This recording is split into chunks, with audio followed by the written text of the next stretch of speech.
Pag nagkagulo ba, kakayanin ba ng puso at isip mo? Hindi ka madidepress?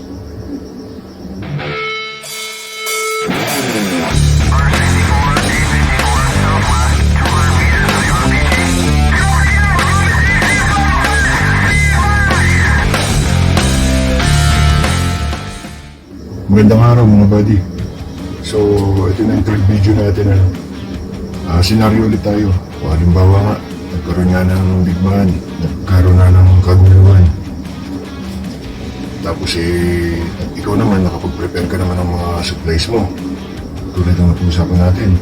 Kompleto ka na sa mga supplies, pagkain, tubig, gamot, at iba pa. At na-condition mo na rin yung katawan mo para sa mga masalimuot na sitwasyon. Nakapag-workout ka na, kondisyon na yung katawan mo, malakas ka na. Sapat na ba yun?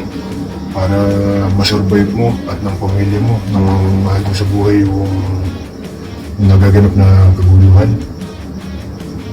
Hindi siguro, kasi may kulang pa. Ano yung kulang? Mental health. Hindi mo masusurvive kung napakaliit na ang chance na masurvive mo yung kaguluhan kung mahina ang puso at isip mo, kung wala ka sa tamang mindset, kung ikaw ay madaling ma-depress. Ayan, kasi pag ganun napaka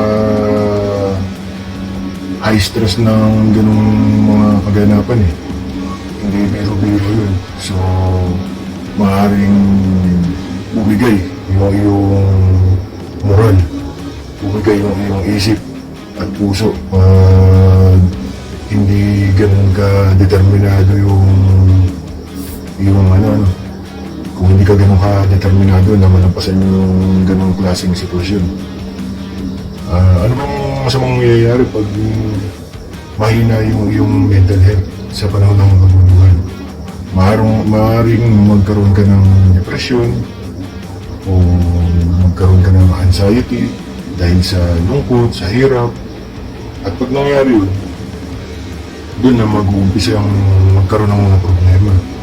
Mag-uumpisa ka ng gumawa ng mga maling desisyon. Mag-uumpisa ka ng makaisip na gumawa ng masasamang bagay na ikaliliit ng chance mo ng survival, pati na rin ang mga mahal sa buhay.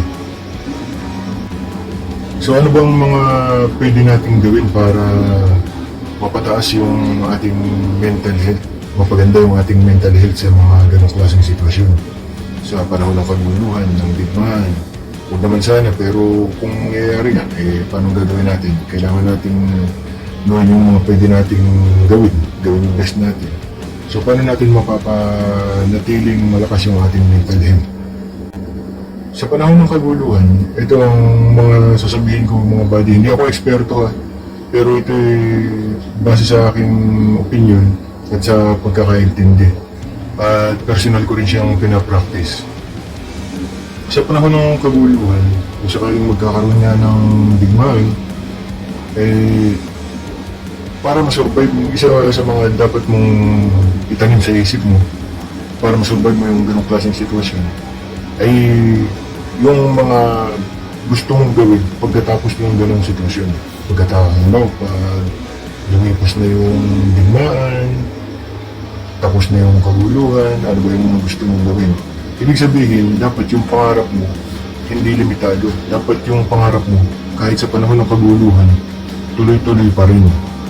Ibig sabihin, lagi mo pa rin dapat iisipin yung mga negosyong gusto mong itayo, mga bagay na gusto mong bilhin, mga bagay na gusto mong gawin pagkatapos ng digmaan, pagkatapos ng kaguluhan, para meron kang mga bagay na ilo-look forward para masurvive yung kaguluhan, para mo mairaos yung kaguluhan nang ikaw ay buhay pa, nang hindi ka napapahamak at pati na rin yung mga mahal mo sa buhay. Pangalawa, i-remind mo yung sarili mo lagi kung bakit kailangan mo mag-survive. Para sa asawa mo, sa anak mo, sa magulang mo, sa kapatid mo, o kung para kanino pa. Isipin mo yung mga mahalagang tao na nagre-rely sa'yo, na umaasa sa'yo Kaya kailangan mong mag-survive. Pangatlo, huwag mong i-entertain yung mga negative thoughts. Siguradong kung ano-anong negative ang susubok sa pag-iisip mo. At kung ano-anong negative na idea ang susubok sa tatag ng isip mo sa mga ganong klaseng sitwasyon. Huwag mong i-entertain. Kasi pag in-entertain mo yung mga negative thoughts, doon na mag-uumpisang kainin ka ng kalungkutan, ng galit. Kaya huwag mong i-entertain yung mga negative thoughts. Paano ba sila hindi i-entertain? Paano mo sila hindi iisipin yung mga negative thoughts na yun? So kailangan i-okupa mo yung isip mo sa mga mas kapaki-pakinabang na bagay. Tulad ng paggawa ng mga solusyon, pag-isip ng mga solusyon sa mga present na problema na kailangan mong gawa ng paraan. So kung ikaw ay patuloy na nag-iisip, patuloy na lumalaban at gumagawa ng paraan para mag-survive, wala nang oras para makapasok pa yung negative thoughts sa isip mo. Pang-apat, music. Gumawa ka ng paraan para makapakinig ka pa rin ng music. Kahit anong genre, kahit na rock, reggae, hip-hop, classical music, kahit anong klaseng music pa yan, walang problema. Basta yung music na pinapakinggan mo ay nakakapagpagaan ng damdamin mo, ay magandang genre na yun, magandang music na yung pinapakinggan mo. Kung ano man yung music na gusto mo. Yan kasi yung mga body yung musika. Yun yung napakagandang vitamins niyan para sa puso at kaluluwa. Alam naman natin lahat yun. Kaya sa panahon ng kaguluhan, kung makakagawa ka ng paraan na makapakinig pa rin ng musika, paminsan-minsan, once in a while, mga musikang gusto mo, ay napakalaking tulong mo. At kahuli-hulihan naman, ay yung gumawa ka pa rin ng tulong.